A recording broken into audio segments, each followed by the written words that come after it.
धीरज धर्म मित्र अरुनारी आपत्तिकाल परखिए चारी। ओम साई राम मित्रों, आज मैं आप लोगों को अपनी ही घटना बताऊंगा कि हमारे परिवार पर साईं बाबा की कृपा कैसे हुई थी और कैसे पूरा परिवार। एक समय था जब मेरे फादर रिटायर होने वाले थे और मेरे घर में आय का कोई स्रोत नहीं था। हम लोग बेरोज़गार थे, 3 भाई थे, तीनों बेरोज़गार थे। मित्रों, मैं आप लोगों को बताऊं कि इसके पहले 2010 में 11 में मेरे फादर रिटायर हुए थे। उसके पहले मेरे भाई साहब गए थे शिरडी, और शिरडी से उन्होंने एक जो लंबा सा कैलेंडर साइज़ का, मतलब पोस्टर साइज़ का साईं बाबा का फ़ोटो आता है, वो लेके आए थे। उसको हम लोगों ने एक फ्रेम कराया और गांव पे बरामदे में बाबा का एकदम दरबार की तरह लगा दिया। और वहाँ पे मेरी माताजी खूब पूजा अर्चन करने लगी। हम पूरा परिवार साईं बाबा का पूजा करने लगा।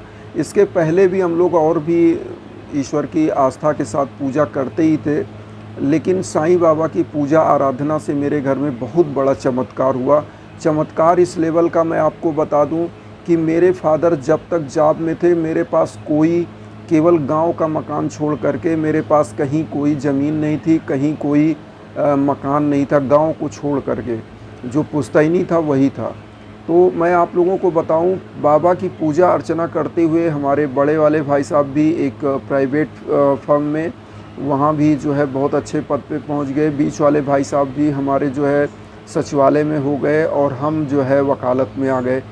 इस प्रकार से हमारा परिवार सेट होता गया। और उसके बाद मैं आपको बताऊं कि साईं बाबा की पूजा अर्चना करते हुए कौन कौन सी पूजा किया, मैं ये भी बताऊंगा आप लोगों को। तो मैं आपको बताऊं, हम लोग बाबा में आस्था रखते हुए और फिर धीरे धीरे हमारा लखनऊ में भी एक बढ़िया घर बन गया, बहुत अच्छा आलीशान। और उसके बाद मैं आपको बताऊं, फिर गांव पे एक रोड साइड में भी हमारी ज़मीन हो गई। फिर एक दूसरे गांव पे मैं आपको बताऊं कि बढ़िया बेल शटर लगा हुआ मकान बिक रहा था, जो पहले वहाँ पे दुकान थी, कमर्शियल थी। फिर हम लोगों ने उसको भी ले लिया। और इसी प्रकार से आप लोगों को हम अपने एक आध ब्लॉग में दिखाए। हमने अभी बाबा के आशीर्वाद से एक बड़ा ट्रैक्टर भी, लगभग 15 लाख रुपए तक का ट्रैक्टर है, 60 हॉर्स पावर स्वराज का, जो आप लोग जानते होंगे, वो हम लोगों ने लिया है। तो बहुत अच्छा, उसमें रोटावेटर, हैरो, जो भी चीज़ें, सब कुछ वेल कंप्लीट। तो इस प्रकार से बाबा के आशीर्वाद से हर कुछ मैनेज होता गया। और मैं आपको बता दूं, जो कहा है मैंने ना पहले ही ब्लॉग शुरू करते हुए, कि धीरज धर्म मित्र अरुनारी आपत्तिकाल परखिए चारी।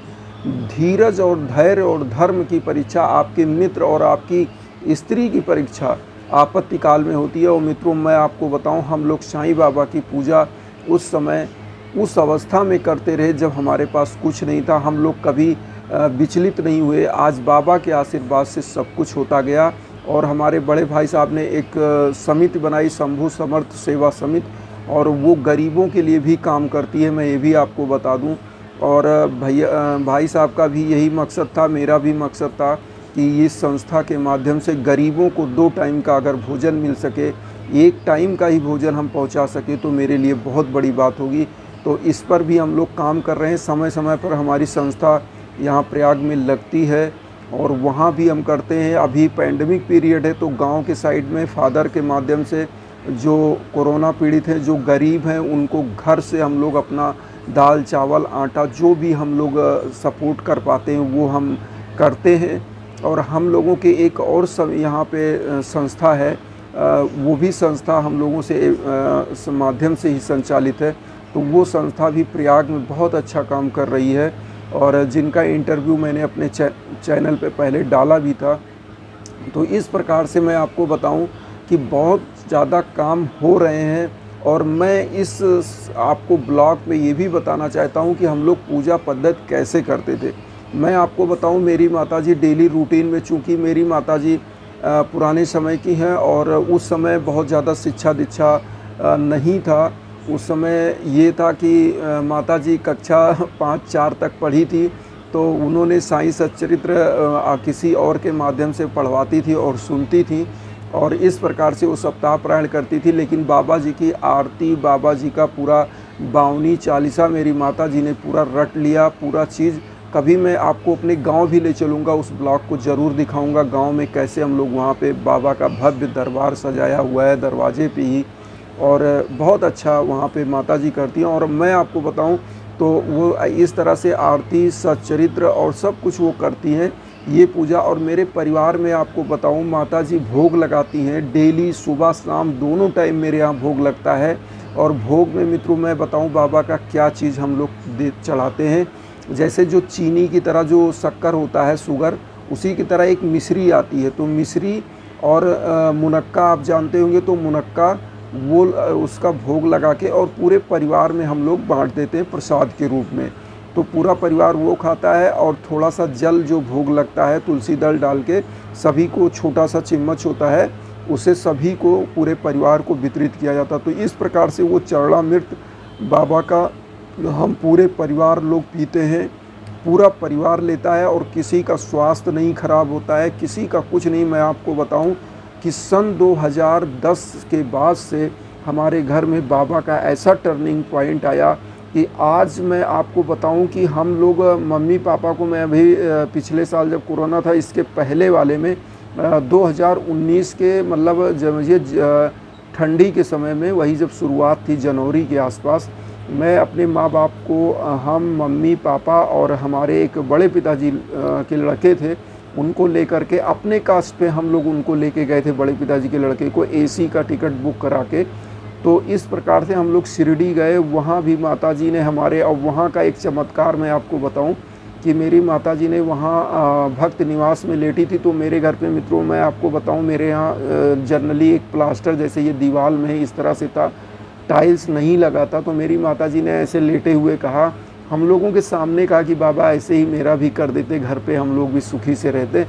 मैं आपको बताऊं हम लोगों का कोई विचार नहीं था कि घर पे, गांव के घर में टाइल लगेगा, ये सब होगा। वहाँ से लौट के आए और आपको बताऊं 1.5 महीने के अंदर बड़े भाई साहब का फ़ोन आता है नोएडा से कि नहीं, घर पे टाइल लगवाना है ज़मीन में और दीवार में। बिना कोई प्लान के बाबा के आशीर्वाद से आपको बताऊं उन्होंने पैसा भेजा और 1 से 1.5 महीने के अंदर पूरा बिल कंप्लीट हो गया बाबा के आशीर्वाद से, लग के डेंट पेंट। तो इस तरह से बाबा जिसको चाहते हैं उसके पास अपने आप उनकी भक्ति पहुंच जाती है। और एक चीज़ मैं ज़रूर कहूँगा, क्योंकि आप लोगों को भटकाव देने वाले बहुत सारे मिलेंगे। हमारे ही ब्लॉग पर बहुत सारे लोग ऐसे आकर के बोलते हैं कि क्या आप आडंबर फैला रहे हो, क्या आप बेवकूफ़ियत फैला रहे हो, बाबा के बारे में गलत गलत विचार बोलते हैं। लेकिन मैं उनसे ये कहना चाहता हूँ कि जैसे ये पीछे दीवार है ईंटे की बनी है, इस पर प्लास्टर चढ़ाने की और पेंट लगाने की क्या ज़रूरत है?